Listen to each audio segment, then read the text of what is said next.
Next exception has to do with vehicles.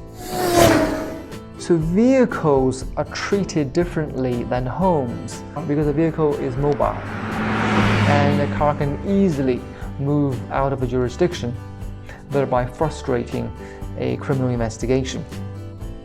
And also a car is on a public road, and therefore people in the car have a lesser expectation of privacy.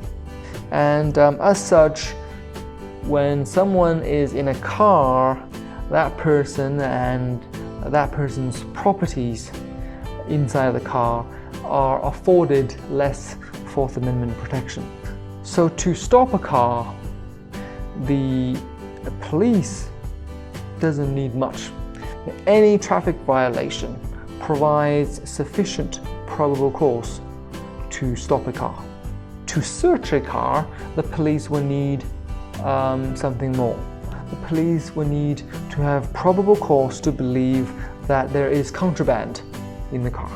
Now, the areas searched in the car must be consistent with the shape and size of the item or items sought. So for instance, if the police is looking for a stolen lawnmower, then they can't be searching in the glove box or somewhere else equally small. Okay, so the next exception is consent, which means you can consent to a search or an arrest anytime you want. Your Fourth Amendment rights are yours to waive. If you want to waive them, then that's your prerogative. Although very rarely is it a good idea to waive your constitutional rights.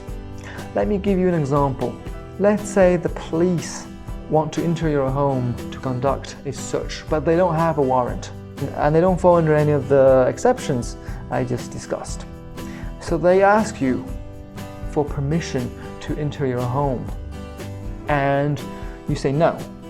I don't give you permission. I don't consent to have my home searched. All right.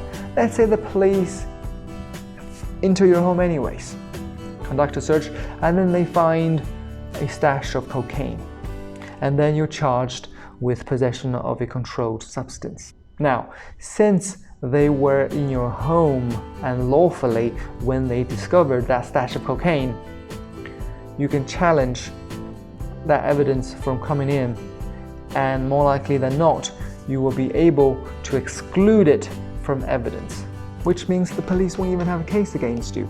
Now let's change one little thing.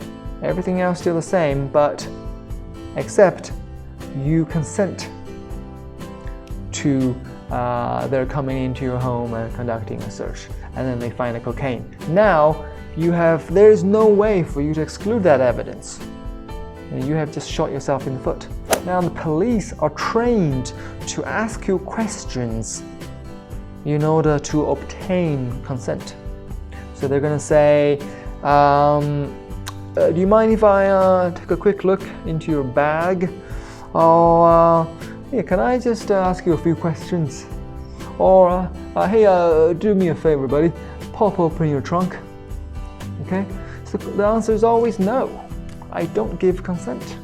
The police is not obligated to tell you what your rights are, or to tell you that you have the option of refusing to answer something or refusing a search.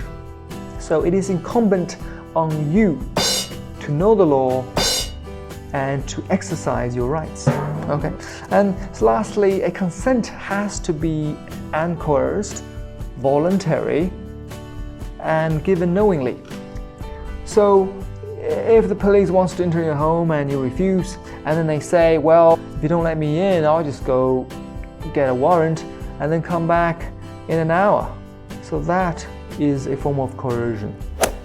Okay, so the next and last exception I will talk about is the plain view doctrine. So what this means is, if an officer is lawfully in your home because you invited him in, or he is executing a search warrant, during the search, if he sees anything out in the open, in plain view, and it's perfectly legal for the officers to seize it. If it is immediately apparent on its face that it is a contraband or evidence of a crime. So let's give you some examples. Let's say the police shows up at your front door with a search warrant to search your home for evidence of controlled substances. And then during the search, the officer looks up and what do you know? He finds a corpse dangling from the ceiling. He doesn't need to go back to the court and get another warrant specifically for the body. Let's say the same officer is executing a search warrant and then spots something in your back garden. That's either a contraband or evidence of crime. He can also seize that because that's in plain view. The lesson here is, if you don't want something confiscated, then put it away. Well, that is all for today. If you found this video helpful, please give it a thumbs up down below. And if you haven't already, please consider subscribing. A lot more videos coming your way every week. So until next time, thank you very much for watching. Goodbye.